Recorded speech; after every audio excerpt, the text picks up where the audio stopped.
Hi, and welcome to Experience Points by University XP. On Experience Points, we explore different ways we can learn from games.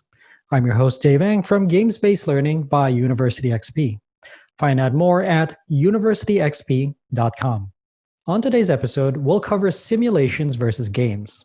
Games and simulations are two things that seem talked about in the same circles. Sometimes they even get misinterpreted for one another. They do share some of the same characteristics, but games and simulations are different from one another. Before we jump into what those differences are, let's first determine what we mean by games. What are games? Games are activities that have an explicit goal. There is a clear structure that guides players' choices and experiences.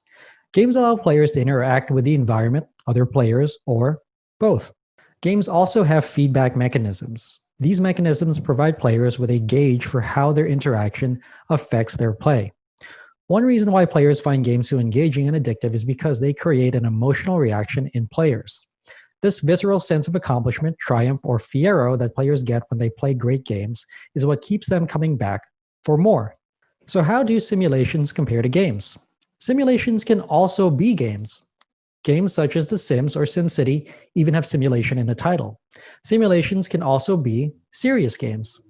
Serious games are games that have been designed from the ground up for learning. So what are some examples of simulations? Microsoft Flight Simulator qualifies for its ability to accurately recreate how one would operate an aircraft. Cytosis is a serious game for its ability to teach players cell biology.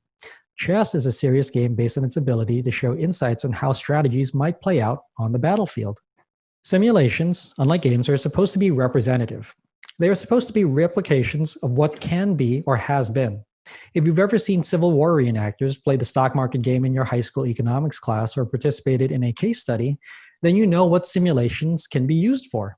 Simulations, unlike games, are based on the recreation of a situation. Those can be historical or theoretical situations. However, all simulations require the player to problem solve and make decisions that one might make in the real world. Debate Club, Mock Trial Team, and Model United Nations are all examples of how simulations have been applied for co-curricular learning. Simulations are often engaging forms of experiential learning because they provide a means for players to practice. Simulations give participants a safe means for them to play, experiment, and experience what a real-world situation would be like. Flight simulators or historical reenactments provides a way for players to experience something that would be too costly, dangerous, or otherwise impossible. Now let's return to simulations versus games. So how are simulations like games? Many gamers can see that simulations share some characteristics in common.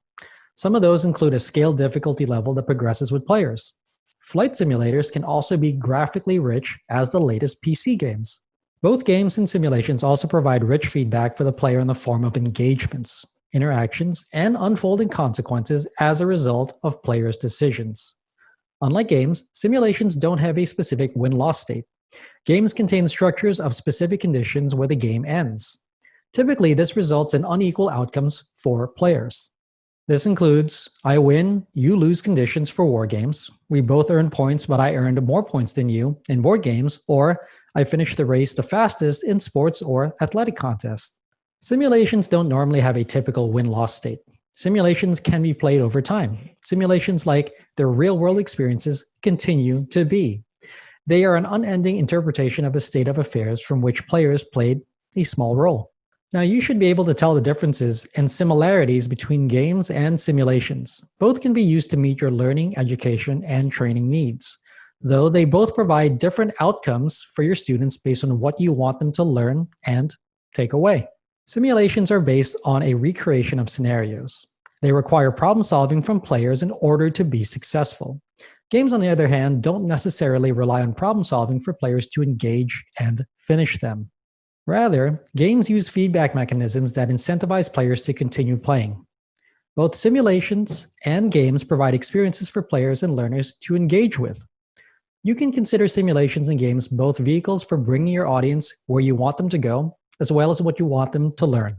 I hope you found this episode useful. If you'd like to learn more, then a great place to start is with my free course on gamification. You can sign up for it at universityxp.com/gamification. You can also get a full transcript of this episode, including links to references, in the description or show notes. Thanks for joining me. Again, I'm your host, Dave Ang from Game-Based Learning by University XP. On Experience Points, we explore different ways we can learn from games. If you like this episode, please consider commenting, sharing, and subscribing. Subscribing is absolutely free and ensures that you'll get the next episode of Experience Points delivered directly to you. I'd also love it if you took some time to rate the show. I live to lift others with learning. So if you found this episode useful, consider sharing it with someone who could benefit. Also, make sure to visit University XP online at universityxp.com. University XP is also on Twitter at university_XP and on Facebook as University XP. Also, please feel free to email me anytime. My email address is dave@universityxp.com. Game on.